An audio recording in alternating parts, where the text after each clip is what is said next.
Hey guys, today we are unboxing this baker box. I got it from MegaMaster themselves. I wanted to buy it from another place, but these guys delivered it for free and I'm very happy with that. So let me start unboxing.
Okay, we've assembled the little oven.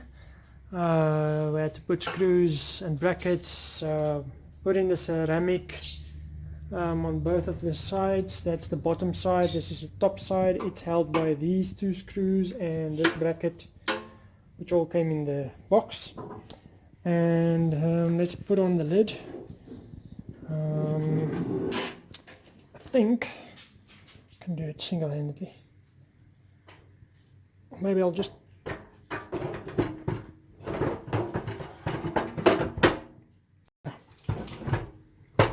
okay, good.